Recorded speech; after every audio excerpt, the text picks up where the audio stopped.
I guess we got Nemo has a new name. It's no longer Nemo or Sherman, Yale, Nearman. It's World Peace. I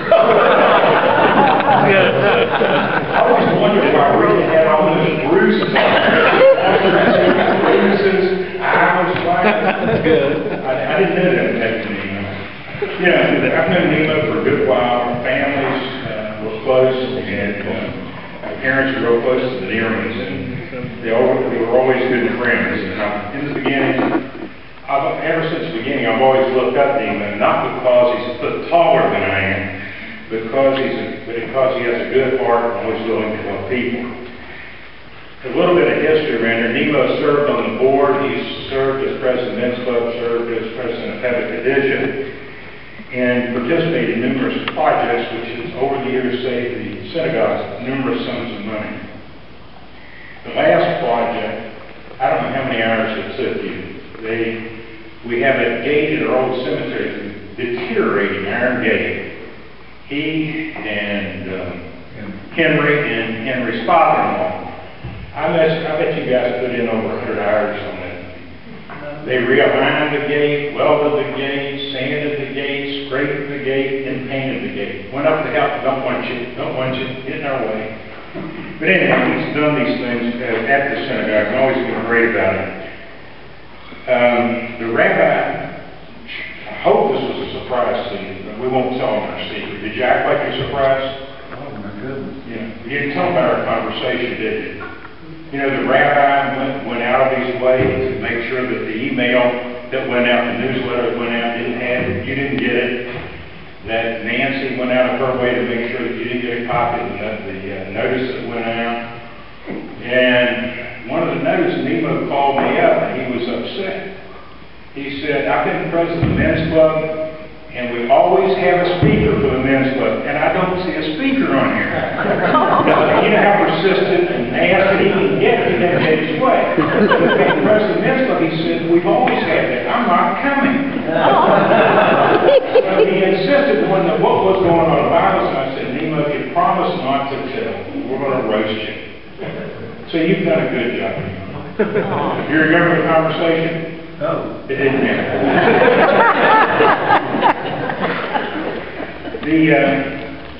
Had I known how to dress that.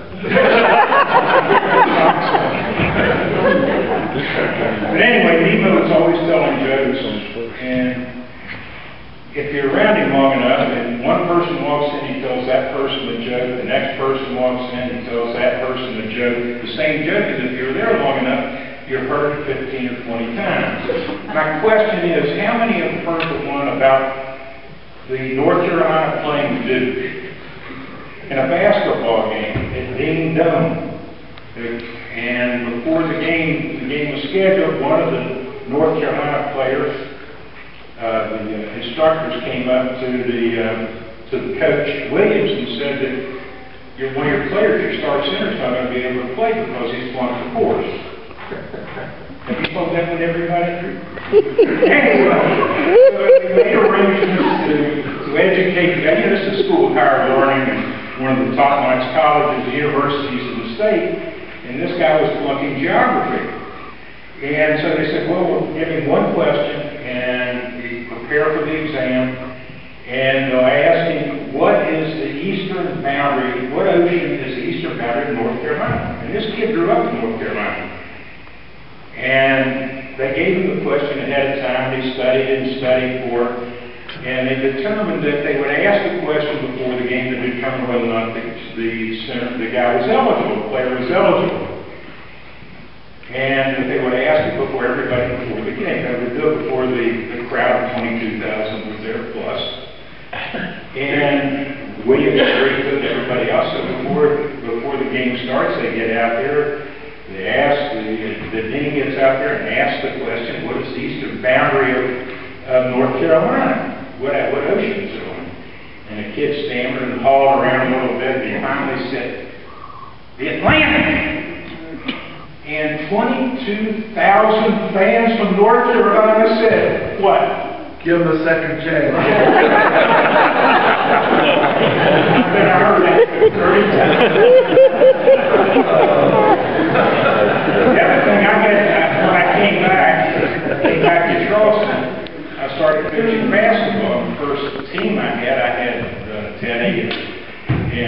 Kerry and a couple others on that team, and then and Richard, I'm sorry, Richard, and I didn't do too well by myself, and they relegated me down to Nemo to assist Nemo. And when you sat there beside Nemo in a game, his legs constantly hitting you. Anyway, one time one of the kids came out of the game, I forget who the player was, and he was talking to the player. And you know how intense Nemo is. He doesn't like referees and so on. I think he'd like it at times when they call it your way. But anyway, Nemo's talking to the player, and I said, Nemo, did you see that? Did you see what the referee missed that call? Nemo didn't see a darn thing. He gets up there and starts arguing with the referee. He continues arguing. But there are a lot of stories about the coaching. I learned a lot about coaching. And Nemo did a great job with the kids. Oh, wow. But he is intense, and he believes in what he does. And like I said, he has a good heart. I want to thank you on behalf of the synagogue for all that you have done with the synagogue and the community, not necessarily the Jewish community, but the work you're doing now and have done, and for being you. And we do appreciate it.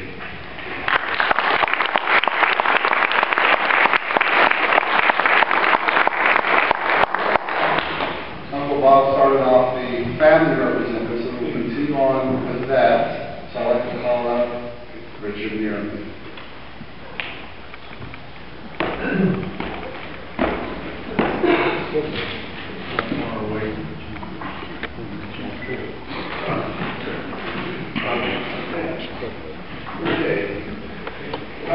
I'm going to skip the basketball stories. Let's see, this off. Except for one, the joke that Steve was going to tell was not the joke I thought it was. And probably because that was very personal to Uncle Nemo when he was in North Carolina. Wasn't being the best student, and Coach came to him and said, Nemo, you've got an F in English, you've got an F in political science, you've got an F in mathematics, and a D in Spanish. Nemo, can you explain what happened? Nemo said, Coach, spent too much darn time on that Spanish.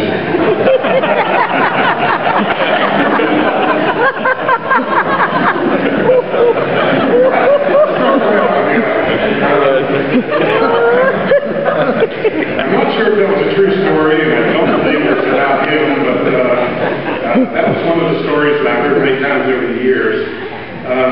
Moving to another sport, first of all, I'm going to try and cover Nemo a little bit from 1955 to 1975, which was the period I was growing up, and during that period, Nemo met his lovely wife and started having kids. I'm not sure when were you born?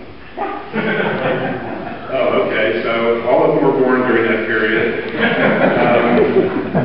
Kept score. Oh, no. Start with another sport, tennis. Now, everybody would think that Nemo was this fantastic athlete he was, but he really wasn't much of a tennis player.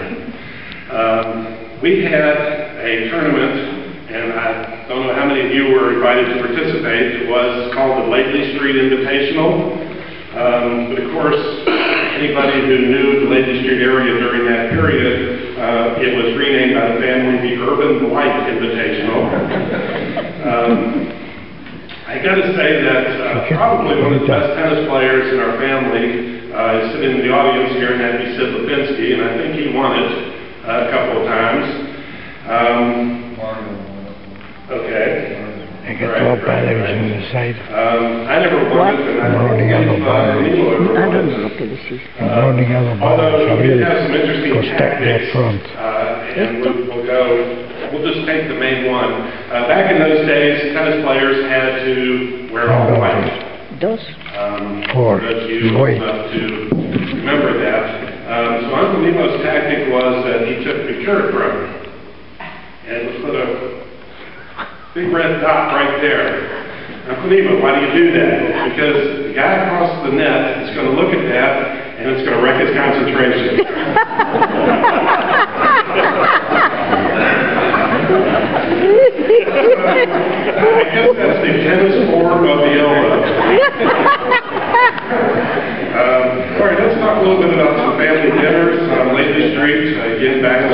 Street existed, and it wasn't the only structure on the block besides the Pontiac dealership. Dinners were fun then. I remember back in the little house, dinners, and the Nearman men always got nice big glasses for their water. What? The women and the children got smaller glasses, but the Nearman men always got nice big glasses, with one exception. Nemo always had the biggest glass on the table. His mother made sure of that.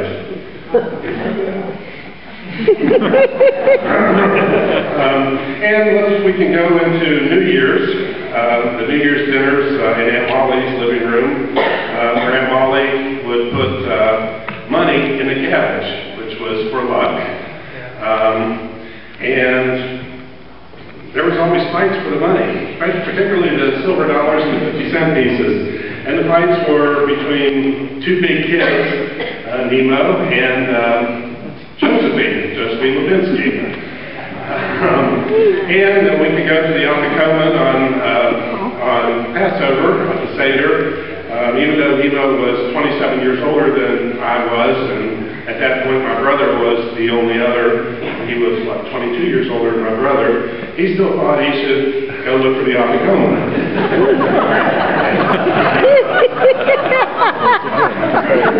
Who was going to argue? The only other thing I can remember about the family dinners was, and maybe Sid or maybe Uncle Nemo can remember, there was a relative that came in from God knows where, whose name was Grace.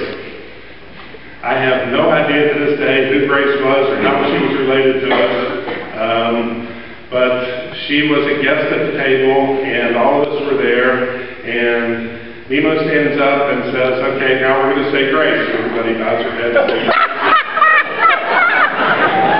He points to grace. I got to tell you, I had to be probably 3 or 4, but I can remember it.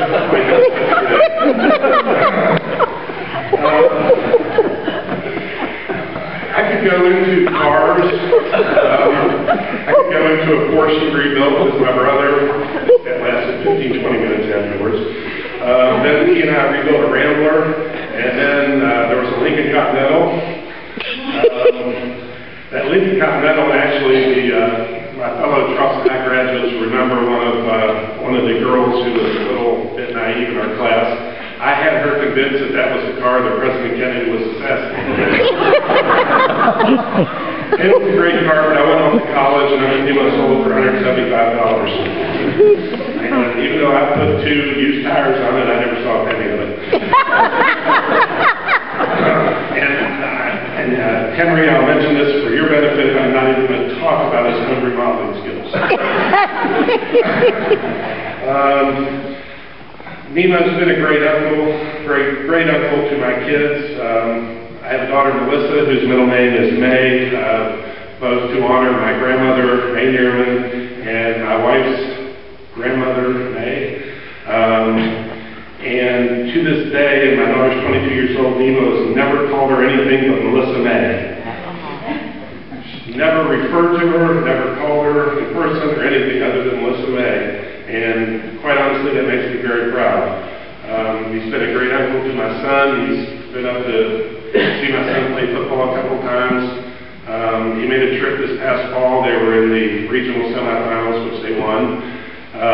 And it was cold.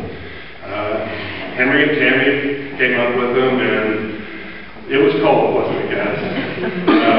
Uncle Nemo sat there gamely through the whole thing, and never complained, and just had a great time, and was a great fan for the team. One other thing, as we move back, I'm not sure where the leather sweaters that he got from University of North Carolina came from, and I think there was more than one. He got one every year. Yeah. He gave one of them to my dad many years ago. I'm sure before I was born.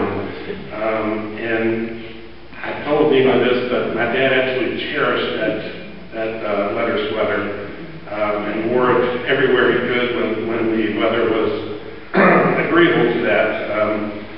And that was something, that's an impression that remained on me for a long time to this day. Those of you who know me and know a little bit about our family know that my dad was sick with Parkinson's from when I was pretty young on, and wasn't able to be the athlete that he could have been with us, my brother and I, me particularly being 5 years younger. But I've got to tell you that between my Uncle Nemo, my Uncle Alvin Sloman, and Uncle Bob, I had three of the greatest uncles in the world. They stepped in, they were my advisors,